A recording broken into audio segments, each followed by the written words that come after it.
married couple at breakfast they sat, with a note from Fred Porlock in hand. Holmes examined the envelope, writing and flap. The Greek E with the flourish would stand. You have heard me speak of Moriarty, said Holmes. He's as famous to criminals as my blushes, said Holmes, to the public unknown. What a pocky humor Watson has. Moriarty, the schemer, greatest of all time, organizer of all deviltry, and controlling the underworld with just his mind. What a genius professor was he! But this Porlock, an underling far down the chain, was in contact with Holmes, it appears. 'Twas from him that the coded inscription came, Introduction to Valley of Fear. They decipher with Whitaker's old almanac, not the new one, too up to date. How there is danger may come very soon, an attack on one Douglas of Burlstone House now.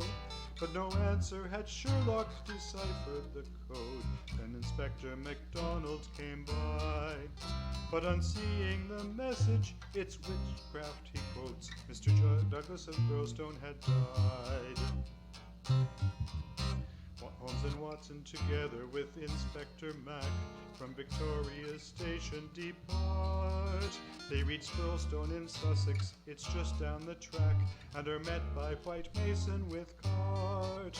Soon ensconced at the inn they can hear the details of a case most remarkably queer.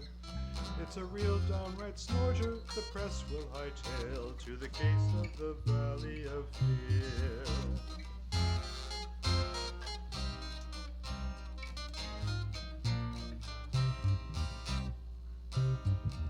For John Douglas had taken the manor house o'er and inserted himself in the town. California, the source of his fortune, gold ore, and a much younger second wife now. Also Cecil John Barker, occasional guest, who had known Douglas back in the States. And so this was the cast on the evening in question, the events which the mystery create. At 11:45, when the first alarm shrilled, Sergeant Wilson was quick off the mark. Cecil Barker said Douglas was brutally killed. 'Twas a tragedy terribly dark. Barker, Wilson, and Dr. Wood entered the room where had happened the fatal event. Douglas, clad in a dressing gown, lay in the gloom with a shotgun across his chest length. For the drawbridge was up, blocking means of escape. Did the murderer wade across the moat? On the floor near the corpse where a card of white lay, where VV341 someone wrote. On the dead man's right arm was the mark of a brand, and his gold wedding ring was disappeared. In the corner where footprints where someone did stand, it grew deeper, the Valley of Fear. Interviewing the witnesses, details emerged of the past life which Douglas kept hid. 'Twas a secret society harboring the urge to see Mr. John Douglas Stone dead. He was terribly jealous concerning his wife. If a man spoke to her, he'd explode. But she'd gathered tales of his American life and the curse which on his shoulders rode.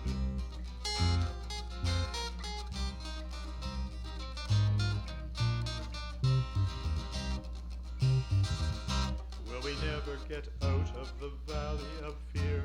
Bodymaster McGinty was named. Watson strolled in the garden and happened to hear as the widow and Barker proclaimed. Holmes suspected the two a conspiracy hatched, for their story was clearly fake news. The most vital of evidence, dumbbell unmatched. Holmes continued to follow the clues. When an evening and lone in the study Holmes planned for the genius loci believed, With a borrowed umbrella from Watson at hand, the lost dumbbell he safely retrieved. Unto Barker they wrote that the moat would be drained, and concealed themselves well and observed. After hours of waiting, a yellow light came from the study, and justice was served. Holmes cried now, and they rushed to the study, wherein they found Barker with bundle resumed.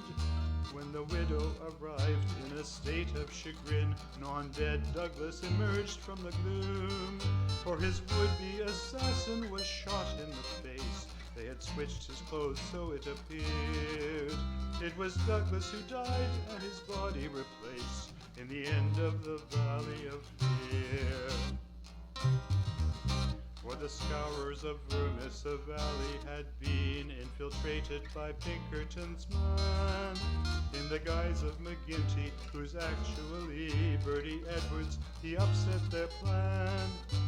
The arrest and conviction put price on his head, so to England he soon disappeared. But it was Moriarty who wanted him dead at the end of the Valley of Fear. Enigmatic epistle Holmes opened with dread. Dear me, Mr. Holmes, dear me, it said.